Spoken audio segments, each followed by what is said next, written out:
Hi there, I'm Mark Plunkett, the pastor of Heritage Presbyterian Church.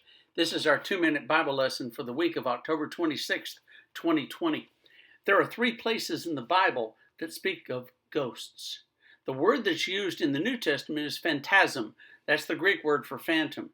Old Testament, the word's a little bit trickier and it's in Hebrew.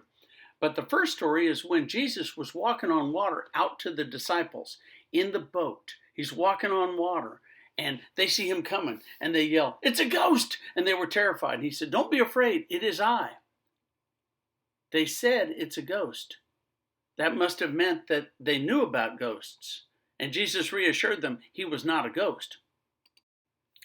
Now that may not be a lot of proof for you, but at least it was mentioned. There was the possibility of ghosts existing. The disciples talked about it, and Jesus reassured them. So there's our first story. Our second story happens after Jesus rose from the dead. The disciples were behind a door. It was locked, and yet Jesus somehow appeared to them. And they were terrified. They yelled, "Oh, it's a ghost, it's a ghost."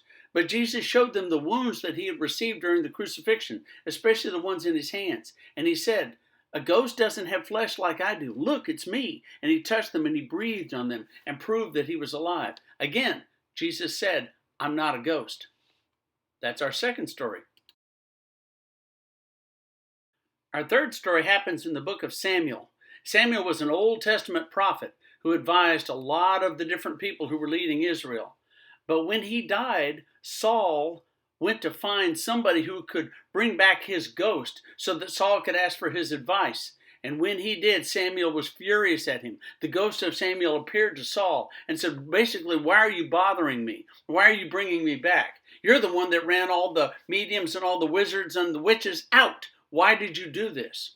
And Saul fell down on the ground in front of the ghost because he realized that he'd made a mistake. Creepy kind of a story. Doesn't last very long, but it shows how messed up Saul was at this point and how completely inadequate he was to be king of Israel. So those are our 3 ghost stories. Not very much about ghosts in the Bible, because ghosts refer to the spirits of people that have already died.